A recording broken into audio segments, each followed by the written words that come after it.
We are so honored to have debut writer Katie Runde for her book, The Shore, which is having a wonderful launch.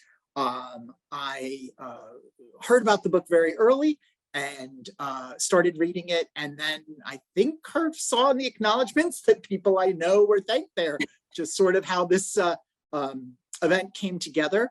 The book's been getting some wonderful reviews, including Judy Blundell, who wrote of the book in the New York Times Book Review. The Shore is never sentimental. It is absorbing, lucid, and true. Anyone who has lost someone by inches will recognize the struggle to push through despair and affirm the dogged endurance of love. Katie Runde is based in Iowa City and has an MFA from Warren Wilson College. Shockingly enough, she was raised on the Jersey Shore. We are so honored tonight to have two of our favorite conversation partners for this event. They've done it separately, but never together. So this is also a debut. Liam Callanan is a professor of English at UWM. His most recent novel is Paris by the Book, and his next novel is scheduled for April of 2023. CJ Hribal is professor emeritus at Marquette University and is the author of many books, including The Company Car. They both teach at the low residency MFA program at Warren Wilson College.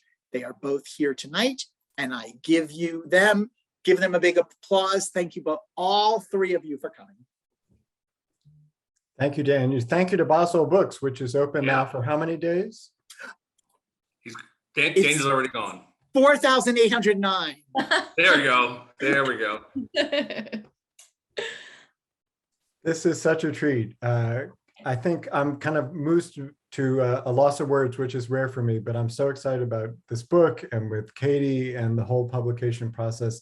I'm excited to get started today, and I'm sure CJ is too. We talked a little bit about this before we started. I think we've allotted about 4 hours for tonight, so we were going to have Katie take the first hour with just solid reading. But I think it might be fun just to kind of get your voice in the room, Katie, to kind of bring the text alive by reading a page or so. Yeah. I'm just about a page, not too long, because how Zoom is. We've all done enough of these to know. The only setup you need to know for this is from really early on this is Liz. She's 17 and she is thinking about, she has had a first date with her love interest, Gabe. And this is now the next day and she's thinking about it. So Liz arrived early to work at Sun and Shade the next morning. The sand was still cool, the boardwalk quiet, except for some plodding along joggers. She spent the 15 minutes before she officially opened, deleting 5 versions of a text to Gabe before settling on, hey, as in, hey, thank you for the neon lights kiss and the gin-induced spinniness. And hey, let me keep a little of that spinniness and a little of that neon light under my skin. Jack up the warm buzz, the kick drum pulse, the soft focus lens. Let the flashbulb feeling settle a little and let me blink and see that ocean sparkle extra special. Hey, let me have all that, okay? That's mine to keep forever.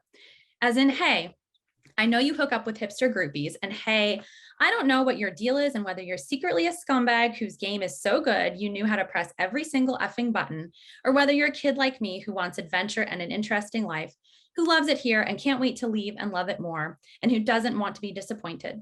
As in, hey, just text me back, just hang around these few weeks because distraction is medicine. Hey, just keep bringing dinner because Boardwalk Pizza's buttery crust fills a hole in my soul that no inevitable death casserole ever could.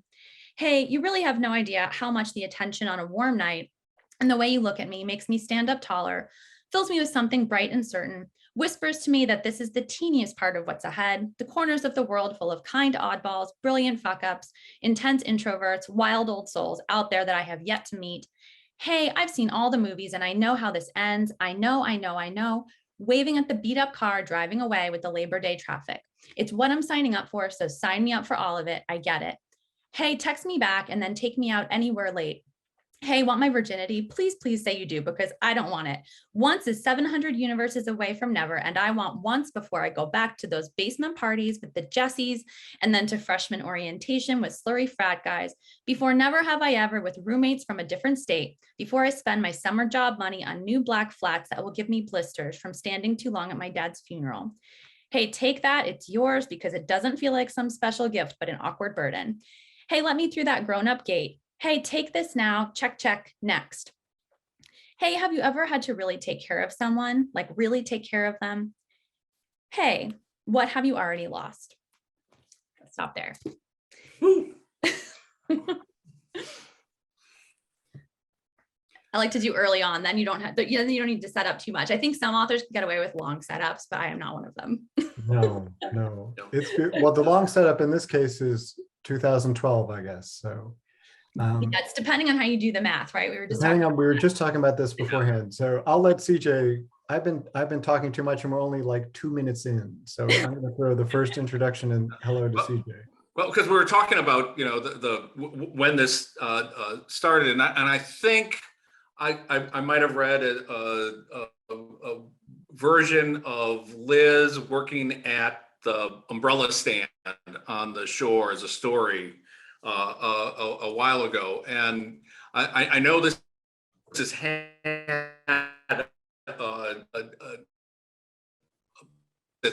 had a number of incarnations. I mean, it was a story. I think it was in your thesis.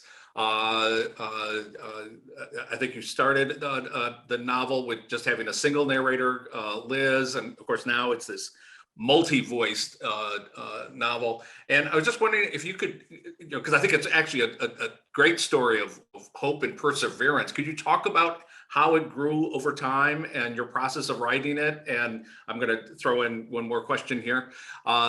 Just kind of what kind of decisions you made along the way that resulting in this wonderfully complex novel.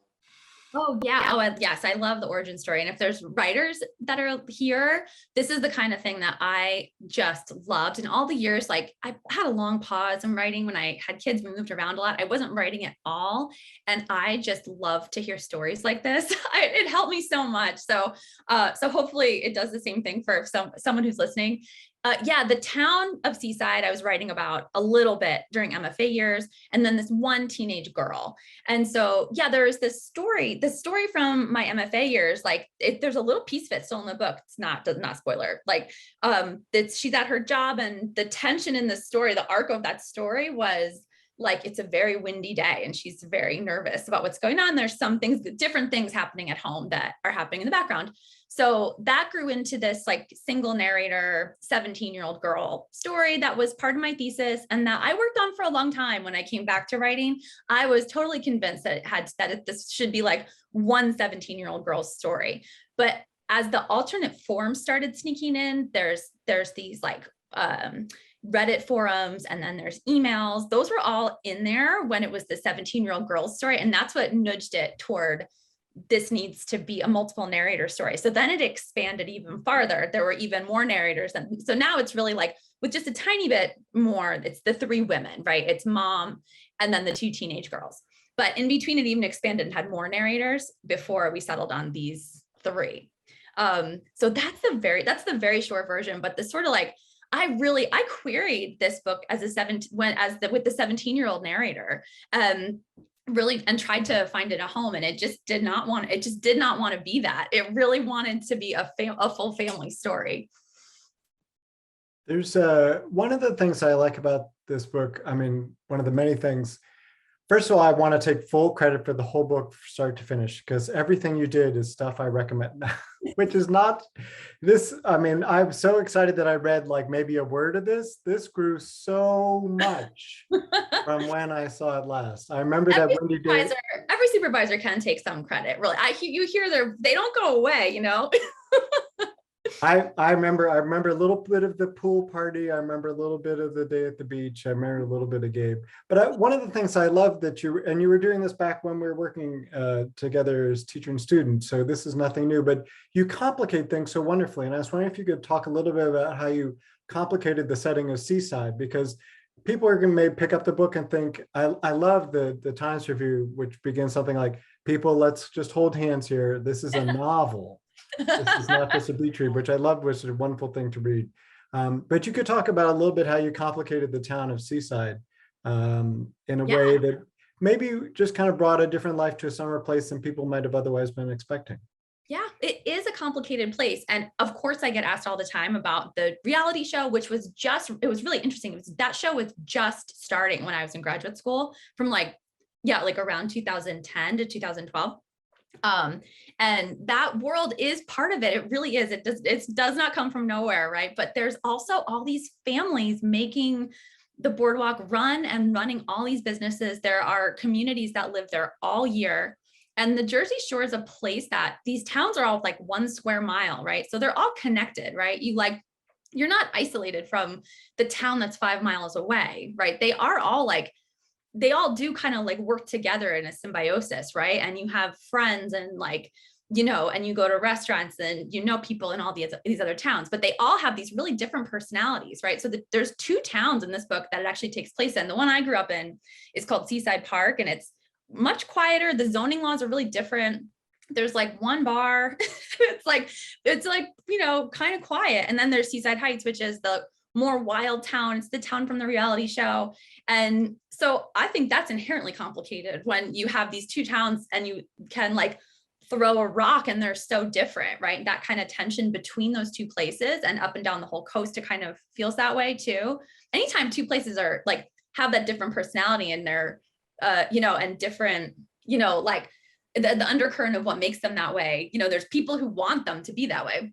There's going to be tension there. So that, and the just like visitors versus the all year people, like, I think there's like, it amps up the tension for the family and what they're going through as well. Right. Like, anytime you are going through something really hard, right? Any type of loss, it feels bizarre to just go into the world, right? Like you go to the grocery store and you're like, you feel like a ghost kind of, you're just like, you feel like everybody should know and that you should get to pause doing like normal stuff, right? But you can't, you have to do life.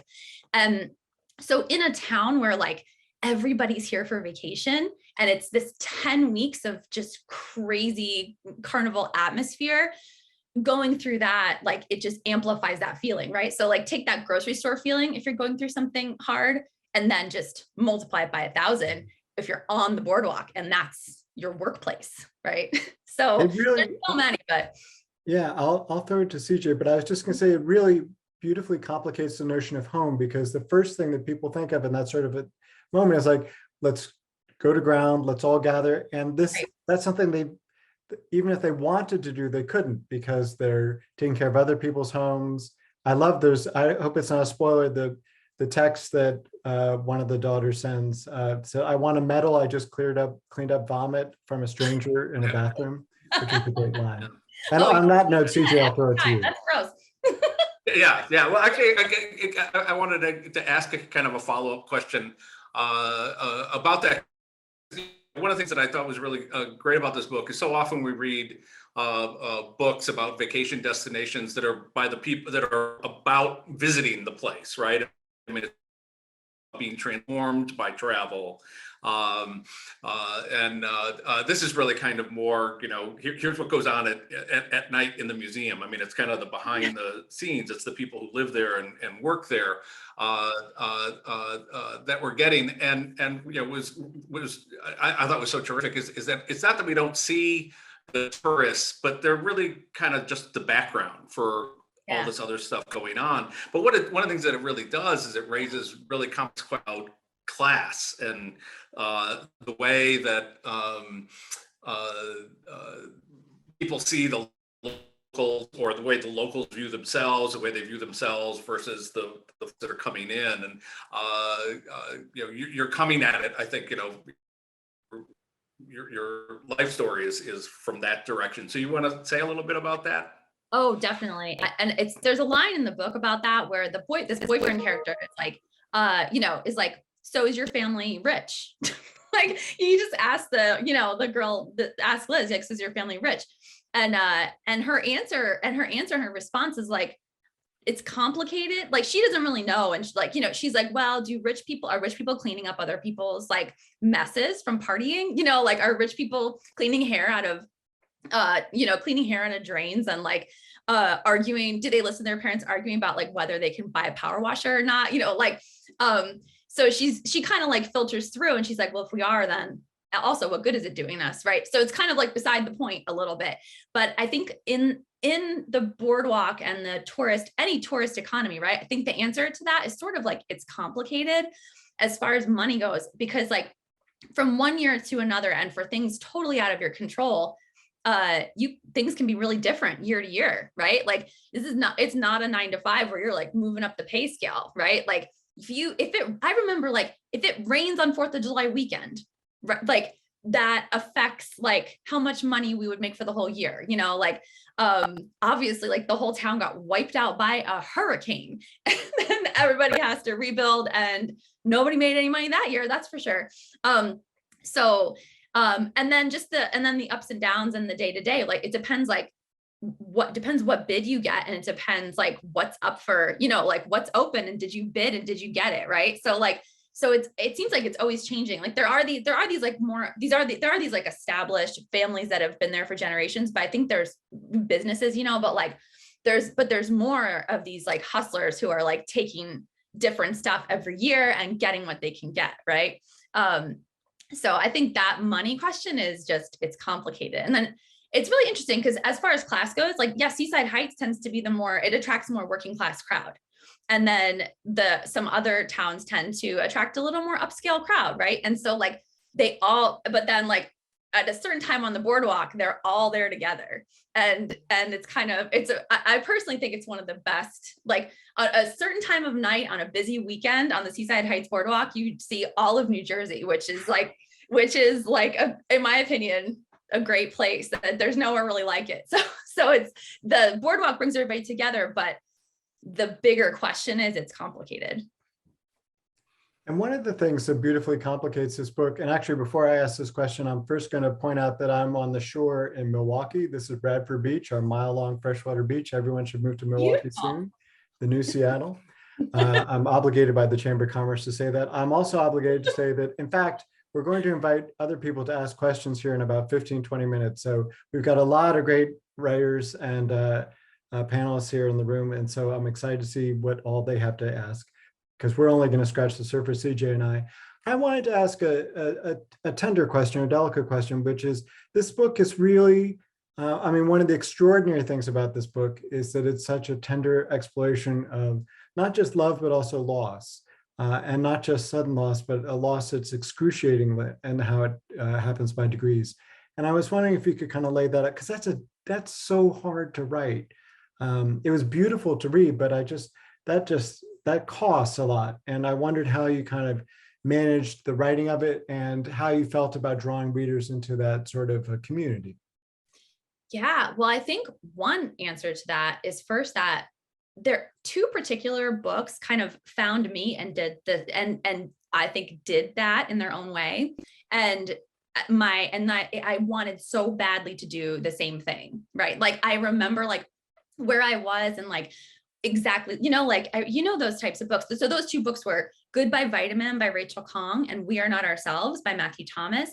And I think that they did something similar, right? With like in Rachel Khong's case, I think with humor and with these like alternate forms, she does it's like an epistolary through 1 year. And the place she's in is Orange County, California too, which is a really also interesting place, and a place that like people might think they know from pop culture, but she's where like she portrays as like where she grew up and where she's coming back to. So I just really wanted to do that. I think another part of it, right, the process of writing that is just time, right? I think it's no accident that I was really not writing about this when I was 27 in graduate school. I really wasn't. Like, it blows my mind sometimes when I think back on that. I was like, I had supervisors who were like ready for my 40 pages every 2 weeks. And I was not. I maybe tried it once, like I wrote one like William Trevor kind of ripoff story. I think it was for CJ. And I tried it once, right? But I was like, nope. And then I ran right away from that. Like, nope. I think I needed that much time, like to be able to fictionalize it. And then I would say the third part of writing it is like, it is all fictionalized, right? So it's not a memoir. I don't think I could write a memoir. And I've also read some beautiful memoirs over the years. Like I've found myself attracted to addiction memoirs, when I didn't find a 19-year-old whose parent had a glioblastoma memoir. So I was like, well, how can we get close and find another person who's not themselves in a totally different way? And so there were more of those, so I would read them. But fictionalizing all these scenes, right? Like each scene that's got this chaos and it's got like you know, these moments where these teenage girls they're so hurting, you know, so like they're so like it's not, maybe that's a cliche thing to say, but in fictionalizing these things, like it puts some distance, right? So like nothing really happened that way, right? So like it put this distance. And that, okay, the last thing I would say is that whenever I started to like, you know, whenever it started to get hard, you would do what the characters do, which is cope with some kind of humor. Like, you know, you would have a teenage kid say to another teenage kid, like, guess we're doing this now, right? Like you have them react the way that real teenagers would react, and it gets you through the scene, you know? Which is all you can do. Yeah. Is But CJ frozen, or is he telepathically asking you his question? oh, good question. What? Oh, somebody just wrote something in the chat. Why, how darn handsome you are. That's the sort of chat you usually get. This is an opportunity. I have a follow-up question, but this is also an opportunity to say there's a beautiful link in the chat. If you join late, we may need to repost it, but you can actually purchase this book for your own. I like the 2-copy program, 1 to own, 1 to loan. It's always good to have 2 on hand at any given time. Boswell is a wonderful place if you want to support independent bookstores, especially in Central Time. And so just click on the link and you make Katie and Daniel happy. Me too, honestly, because I get $1 from every sale. I just rebought. Are you book rebuyers? I'm definitely a like, I just bought another copy of Sweet Bitter because it was like one of my favorite books, and I don't know, actually I think I might have read it from the library, but I love, isn't that the best? You're like, I need another one of these. Yes. Yes. Yeah. So you could buy mine and one you're like, what happened to that from Boswell? Oh, absolutely. Yeah. Because we're just talking about the way that you know, particularly Liz and Evie, you know, are dealing with loss. I mean, you know, they both have kind of first loves as well, which is another way that the book is wonderfully complicated. But I was thinking about something that I was noticing, probably because I'm thinking about writing an essay about this as a craft issue, and it's something that you do in the book a few times, which I kept marking them. Actually, in my copy, I kept marking them down. You make use of flash forwards or projection. I mean, you know, you've got all this stuff is happening to these characters in now, right? I mean, well, it's happening, but every once in a while, the narrator kind of steps in and tells us what, you know, Margot is going to be doing X number of years in the future, not in any specific way, but you know, kind of projecting forward. And the same thing happens, I think, with Evie and Liz at different points. And I was just wondering if you could say a little bit about your decision to do that, to kind of take us out of time and put us past all this. Yeah, well, number one, right? Like, I think that is like, things like that are like reasons to read rather than any other art form, right? Like that's a thing that fiction can do that no other art form can do. I don't think the movie version of that is the same, feels the same, you know? And the other thing about it is like, I desperately wanted you to know that these people are going to be okay. I do think that we're moving toward like a new way of thinking about grief that's like not that misinterpretation of the 5 stages, you know, where it's like move through, then you're done. I think we're finally having conversation about it. That's like, no, you're never done, right? You just like carry it with you in a different way. And so I really wanted you to know that these characters are going to be okay. And I wanted you to know that this is part of them forever, but it's not going to break them. In fact, it's going to just be part of, like, they're going to find their people, you know, they're going to carry it with them, and it's going to change them, you know, in ways that they like could have never imagined, but they're going to be okay. And then I think the last craft thing that I would say, if I was writing an annotation on this, is less is more.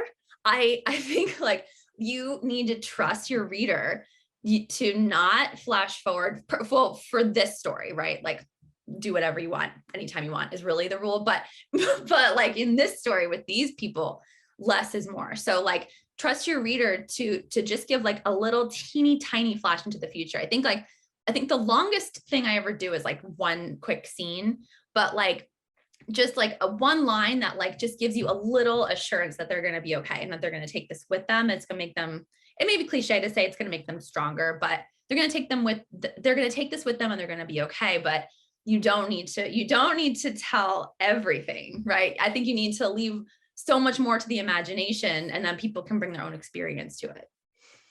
There's a question from the group that's come in, and actually we'll just kind of throw open the gates now. And I think CJ and I can read them from the Q&A function and share them with you, and then we can mix in our own questions as a result. But before you do, Liam, before you do, I just a reminder that people can use that at the bottom of the screen, use the Q&A to type their questions, then we'll pitch them to Katie. Yeah, do it. And the question from Jill, and if the question is how do you buy the book, well, that will just go right back to the chat. The question's from Jill, and I apologize. Yeah, exactly. Jill writes that I look forward to reading your book and just purchased it from Boswell. Is there anything in the book that you took out but wish was in? What is the most surprising thing about launching your first book? Have you passed anyone in a park, on a train, in a bookstore, reading, and did you introduce yourself?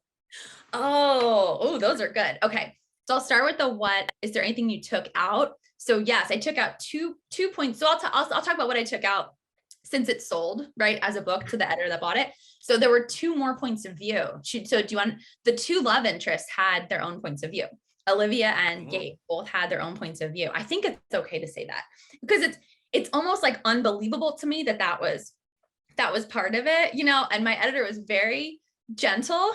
She was like, she and another editor, Emily Polson, worked very closely and really carefully, and they didn't make me like slash and burn. They'd come back with one end and be like, maybe you could trim him, maybe you could just scoot a little less, Gabe.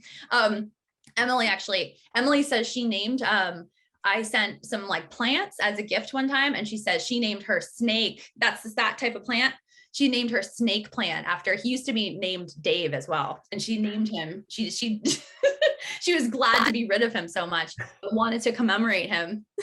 So she named her snake plant after him. But so anyway, there were two more points of view.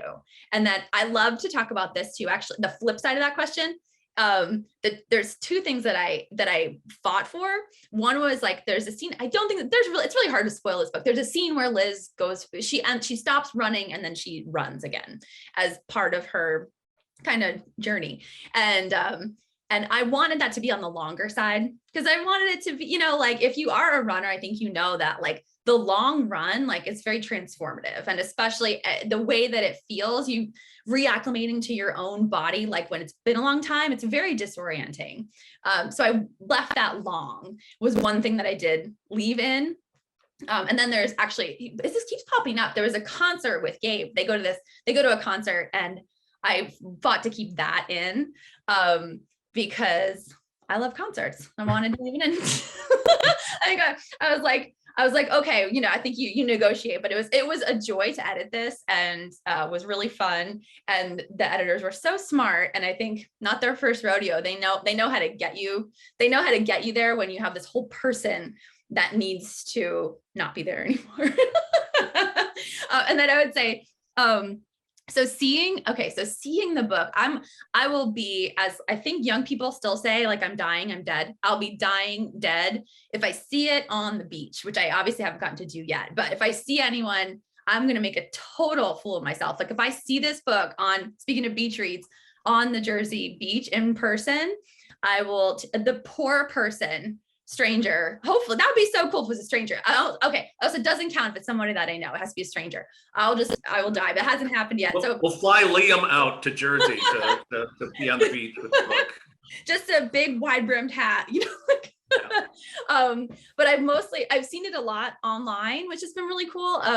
It launched like before Memorial Day weekend, and so I think a lot of authors might not get to see their book like in so many places right away. It went to Belize over the weekend. It went to where else has it gone? It's gone to lots of different beaches, but it's a great timing to launch before Memorial Day weekend because people take it with them. So not in person, but I've seen it online a lot in places that I would love to go. Well, we had another question from Caitlin Palmer, but that seems, I think you've already answered it because it was what was the hardest change you had to make to the book? So I feel like you did answer that. Yeah. But maybe we'll Unless there get was some some more other questions change. from the audience now. Oh, we changed the title. We did change the title. I think it's okay to say that too. I don't, yeah, there's no, okay. It was called, before, yeah, its original title was A Bright and Invincible Thing, which is also from a part that I also cut. So it's from a part of, it was from the running part. And then I cut that too, but it's like a kid's name though, right? Like once that's their name, that's their name. It's so clear this is the shore. This is the perfect name for it. Yeah. Maybe I could auction it off sometime. My just absolute nonsense brainstorm list of what I was like, when they said the name needed to change, like what I thought it should change to, just so dumb. so much. Do not, please, no one ever hire me for your book marketing department. I will write more for you, but this is not my LinkedIn future in title and marketing. I'm going to throw the mic to you, CJ. I was going to say too, before we go to another question here, it did seem like even with, if you're cutting, there were ways in which you were able to keep a lot of the other voices in there anyway, because there's lots of text messages that go back and forth, and we get them from Olivia, we get them from Gabe, we get to read the email correspondence between Brian and Margot when they're first getting started, and I was actually curious if that was a decision when you were shrinking Gabe and Olivia, or eradicating them as actually having point of views. Was that a way of keeping them in the book, or is that already there anyway and you just excise the other stuff? That is such a good question. And it was kind of a mix. Yeah, there are some text conversations where that was very easy. If it's a text conversation, right, it's not really anybody's point of view. That's very easy to fold in. Yes, but then there's other parts that it's really, this would be another great annotation or craft essay is like, when you flip it, right, as just an exercise, you could, take a book off your shelf and to rewrite it from someone else's point of view was like, it was basically what I did I would always say like, well, it's just a Word document, and put them both up and I'll like throw it in the trash and send an email back and say, sorry, this didn't work, but then it always worked.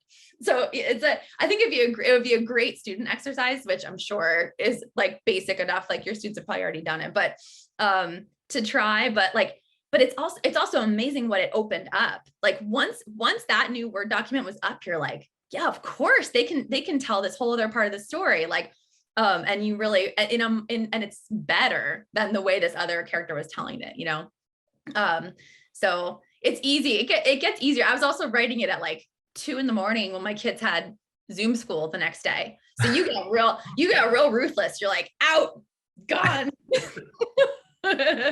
Maybe that has something to do with it.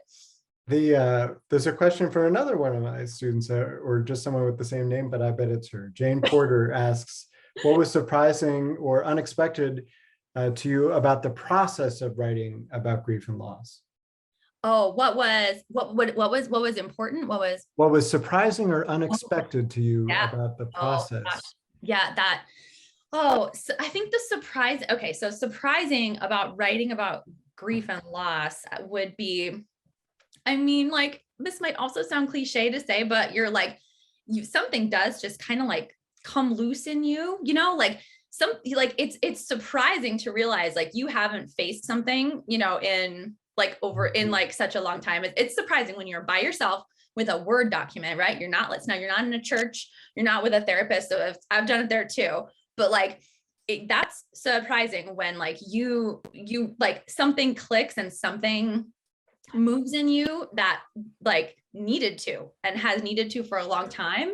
And it turns out like my sense is that's the only way that it could have, right? Like it's like I've been to church, I've been to therapy. So like if it didn't like, come loose or click or make me cry, then I think this was how I needed to do it, So, and yeah, that's surprising. It's surprising to like cry in your guest room at midnight. Like, it's surprising, but it's incredible too. Like, I think, anyone who's done this kind of writing, like I think can probably say that, and yeah, so maybe it shouldn't be surprising, like, I don't know if you guys have had other students who like, end up writing about something later and you're like, where was this? Yeah. Oh, you've sure it's moved not CJ so much, he's I moved know. offline. I've moved Um, him. I find that a lot, actually. And I think it's like you said earlier, people are ready to write things when they're ready to write them. And I always think that, and there's also, I love the maxim, there's no such thing as wasted work, which is like you had to do all that work you did on the page, off the page, to be able to write the book you wrote. That is a hard one. And I believe it. If like, I still believe it, but I'm still like grumpy about it in my current Word document. I'm like, well, that was true then, but this one, these are all real. These are all going in. Right. That is a like, put it on a Post-it truth. The like, there is no wasted work. You Right. have to write your way into it. You have to write your way through it. You have to throw away so much. That is like, you can know it, but you have to relearn it every time you open that document. Every time, every So single true. time. And if you had told me that when I was 27, I would have been like, yeah, you don't really believe that. You have a job at a college, you have a book, you're saying that to me, but now I know it's true. I think I did actually say that to you. I'm sure you say it to everybody, and I'm sure yeah. Yeah. CJ, are you back online? I hope I'm back. Can you guys hear me? Yes. Okay, sorry. So I'll jump into another question from the Q&A. Rebecca Patton asks, she says she loves the cover of The Shore, feels it captures what I imagine when I think about the Jersey Shore, and she wants to know if you talked a little bit about the design of the cover. I'm not sure how much input you had. We'll show it while we're there, and that's it's Tristan Offit is the designer, and Jaya Michelli is also on their team. I was confused for a little while because my emails were coming from Jaya, and then he's the designer. So they're beautiful. And it's like it's a really fun rabbit hole to go down when you connect book cover designers, and you're like, oh yeah, they did all those. Like it's a really fun like Instagram rabbit hole. And I think the mentally healthy one too. There's a lot of bad ones. That's a good one. Just beautiful book covers.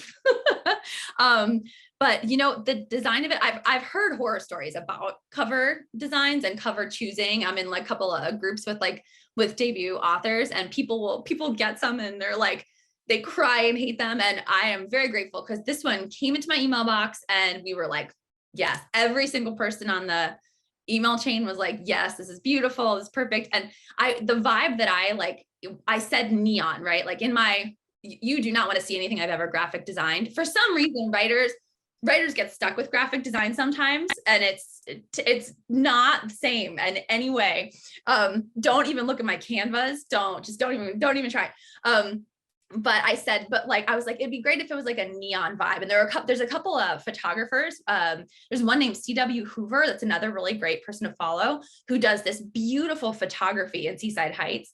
And so I sent a few photos to that are like that vibe. He does a lot at night. He'll do a lot from like way down on the asphalt at night of the Ferris wheel. It's really beautiful. And it's exactly this vibe, So yeah, the only thing that changed is like, okay, so there's these girls.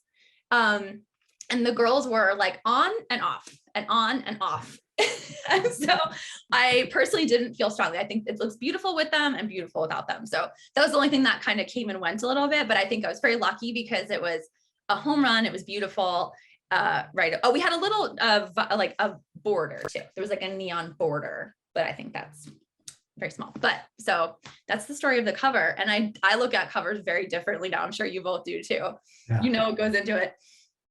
How it's just such an amazing alchemy when someone can do that, because like I call it PowerPoint folk art. Like when I do like graphic design, it's like, look, arrows, but I'm just amazed that people have that talent and taste. Oh God, after an essay about the one InDesign class I had to take when I was the literary magazine advisor. And like the teachers, the look on the teacher's face when he I was like pretending like I was fine. And he came around and looked at what I was doing. It was like horror. Like, who let you into this class? What is happening here? We were supposed to like resize a mock picture of a turkey, like a Thanksgiving turkey. And it was just like beyond recognition. I don't know what, you were like way deep in the turkey's pores. It looked very bad. So God bless. Put your hand up like this and trace it. You get a really good turkey. Yeah, I would have been doing that. Right. CJ's always teaching, no matter what the medium, he can bring it. Scott Sperling asks, were you hoping, expecting to leave your readers who are from the shore with something different than non-locals? Oh, I know Scott. Scott's a local. Yeah, yes. Yeah. I really want people to see this from like the other side of the reality show. And I always want to emphasize, like, no shade on the reality show. It's crazy. And I am a reality show addict, and it is 100% one side of the town, but I wanted to show this beauty and this part of the town that you don't see from that, or from, if you're from the general area, right? Like 2 hours or so, like around the Jersey Shore, you go there, or people who go there and whatever. But beyond that, like, I moved around so much. I found myself like really at cocktail parties, that feeling where you're like, where are you from? People are making small talk. And I just, like, too many times in all of our moves, I was like, oh, they don't want to know this long answer. And I felt compelled to give it. And so, hell yeah, I wanted people to know about this place. Like so like, somewhere in some move where I'm reintroducing myself to new people and over explaining, like, oh, people who just want to know, like, where my mail goes right now. And I'm like, it started in 1982. My father ran the record stand, and they're like, I need a drink. So then I was like, I better write a book about it. So absolutely. And like, that was the impetus, was like, oh, I really want people to know about this place. And okay, the last thing is too, there's not a billion books set there, right? Like, go to any bookstore, there's a billion books from beautiful beaches, right? Like, all different kinds, all over the place. But there are not a billion here. I even wrote this listicle recently. And I did find, like, when I really started looking, I did find some, but like, I kept finding tons in Atlantic City, and it's different. It's a different town. It's a different place. It's a different vibe. And I didn't find tons and tons in this town, which, like, 1.4 million people live on Jersey Shore. Like, it's like half the population of the state I live in now. That's who lives there all year. So that's a long answer. That was a good question, Scott. Thank you.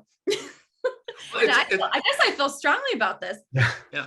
Well, it's interesting because it's actually kind of complex in the book itself, because you've got both Liz and Evie very much want to stay, and in the wake of all the grief and heartache, Margot wants to leave, or at least she's weighing heavily leaving, so I was curious, for you, was it easier to write the Liz and Evie wanting to stay versus Margot wanting to leave, and there's a whole thing going on in the chat room with the wives that are talking about it. And in fact, there's a great thing with Evie posing to be an older woman to get her mom to reconsider what she seems to be wanting to do. Oh yeah. First of all, I loved writing that part. If there was any part that, like, wrote itself, it was like the 16-year-old girl pretending to be a 45-year-old woman was so much fun. I recommend it. If you are stuck in a certain project that you're on, I recommend writing a 16-year-old pretending to be a person in their 40s. It was so much fun because there's like this balance of, like, what they think they know and what they're calling BS on, and what they do know, what they've been absorbing and what they just nail. And then the parts that they are totally clueless about. And they're like, well, of course, this is what a grown-up does. So anyway, that was whenever that comes up, I always have to mention it as, like, my favorite part. And then as far as, like, was one easier, right? Like, mom wanting to leave, having that impulse to leave, and the girls wanting to stay. I wouldn't say that one was easier, because I really do understand it both ways, right? Like, I really get a place being so tied to a person that you can't imagine that place without them, from mom's point of view. Like, and I think anybody can, especially a place like Seaside. That's like, this is where they built their business. It's where they fell in love when they were teenagers. So I get that part too. But I also get the like absolute indignance of a teenager being like, I am not missing my senior year. I am not like, like I'm not moving, right? Like this is like, it's too early for me. So like, I get a teenager just totally digging in and being like, absolutely not. You are crazy. There's no way this is happening. And I also get the like, the like, I've been gone from Seaside for a long time. So I get, so I get those girls and the like impulse to leave, but not yet, So it wasn't that one was easier, but I think like, I'm closer to Margot's age now. And I could see, like, I totally could see wanting to make some kind of drastic change and wanting to sidestep grief in some way, like in that way, or like anything you can do to just attempt to sidestep it, So that was a really good question. I wanted to follow up on writing about the girls, which I thought you did so well. And I wanted to ask both about what you drew on from that, not just your own experiences. And I also wanted to ask kind of a sub question. Here it is, second day of Pride Month, that you have an LGBTQ plus member of that community character, which I found very beautiful. I have a daughter who's in that community as well. And I thought it was really well done, but I understand you took special pains to kind of get that right. Yeah. So I think I really wanted to do a good job with Evie. I thought that was really important. But it's not her coming out story, right? It's not the time when that would be happening for her, like as far as just like the timeline of the family's life. And so I had someone who, and this was not my experience, right? Growing up, like it was not mine. And so I think there's a difference between not like offending anyone and like really making it a story that's Evie's story. So I did have a reader whose experience was closer to Evie's experience to read and give feedback. And it was someone who was specifically not involved in the project in any other way, right? So totally objective. And I think you really have to do that if you're writing a character like that. And then I forgot the first part of your question about the girls.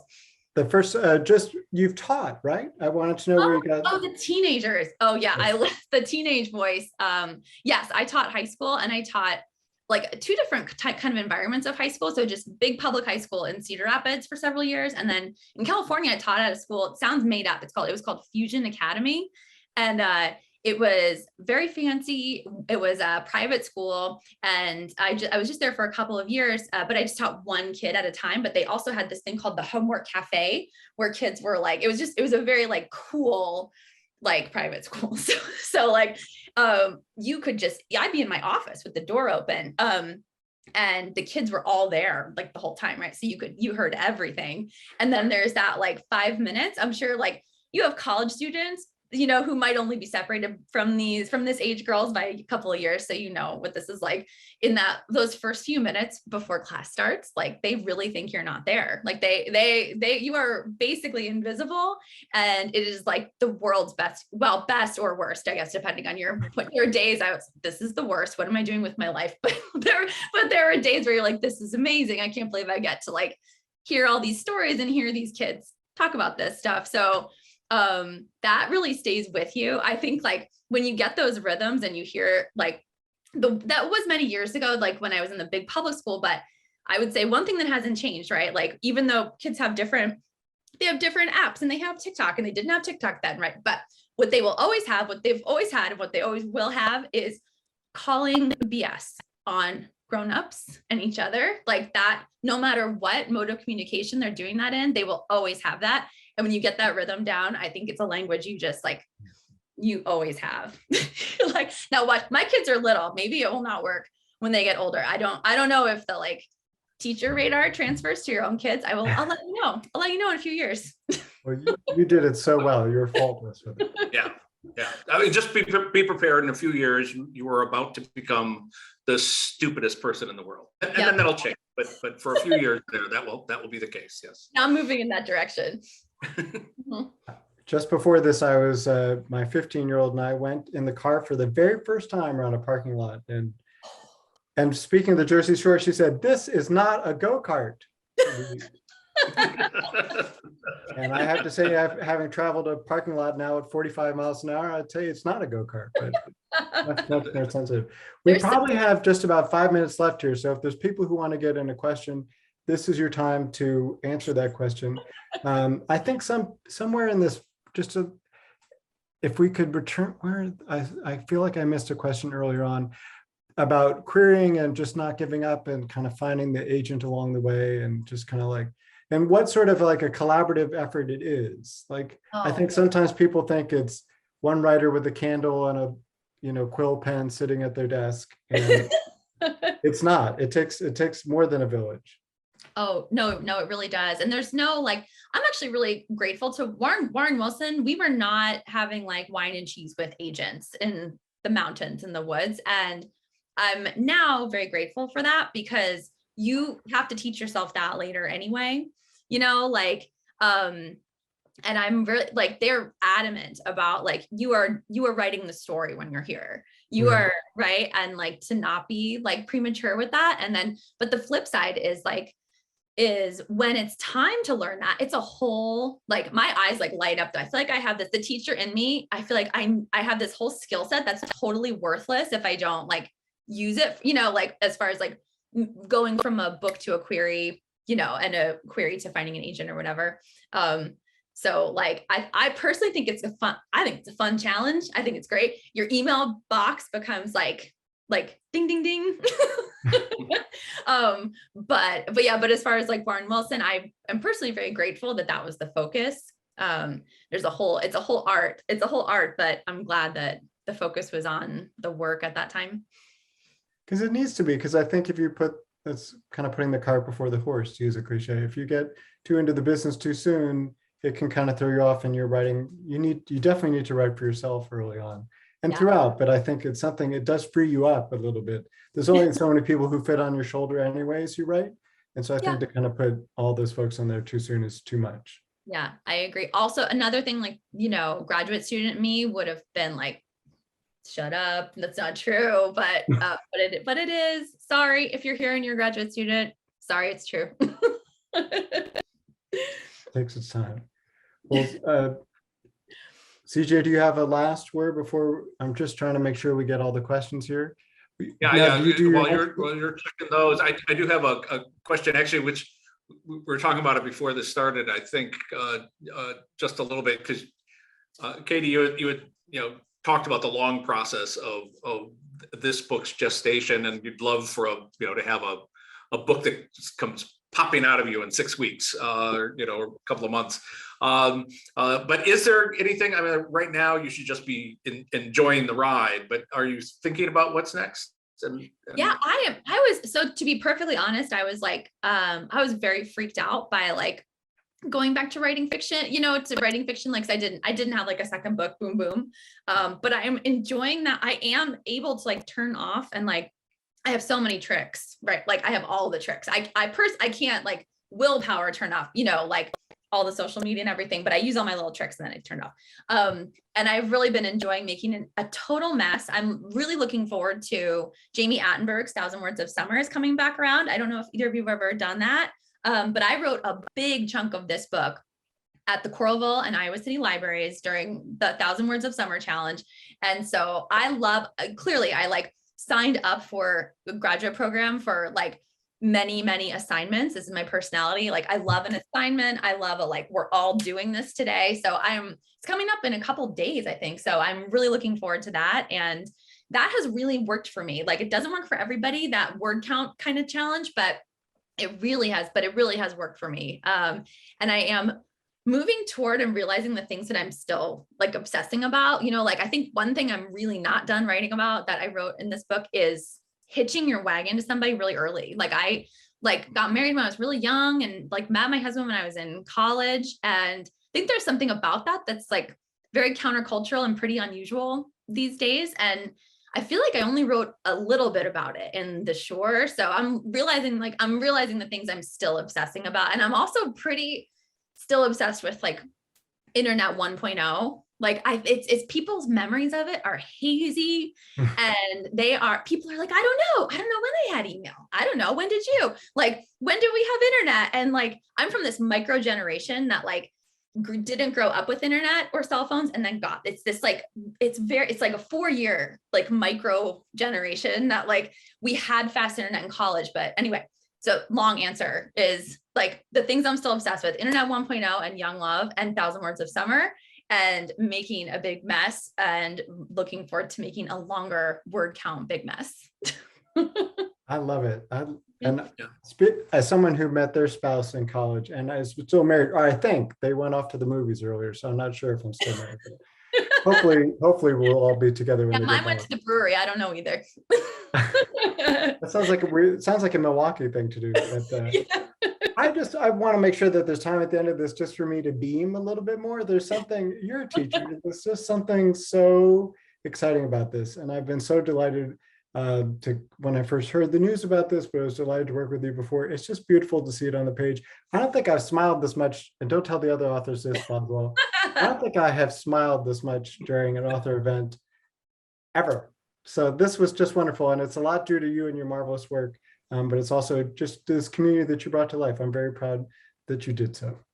Well, thank you so much to you both. You were both just like, I can't say enough about. I think I'm going to steer a lot of people toward Warren Wilson in the next few months, because they do not mess around, and there are no duds working there. Everybody, pushes students so hard. I think the model of that one-on-one mentorship is so amazing. So I'm so lucky to have worked with both of you. And yeah, same. It's so wonderful to talk to you. And CJ and I both, I'm sure, helped you with your dancing skills as well. Yeah, well, they were great when I got there. So. That's right. Yes. Well, Daniel's put the link back in the.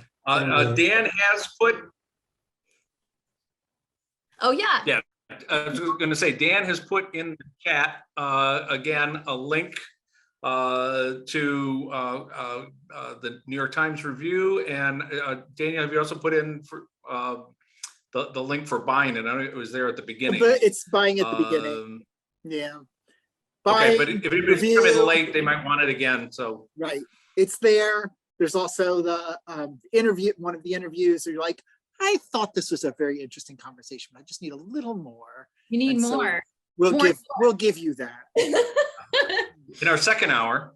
Mm-hmm, that's right.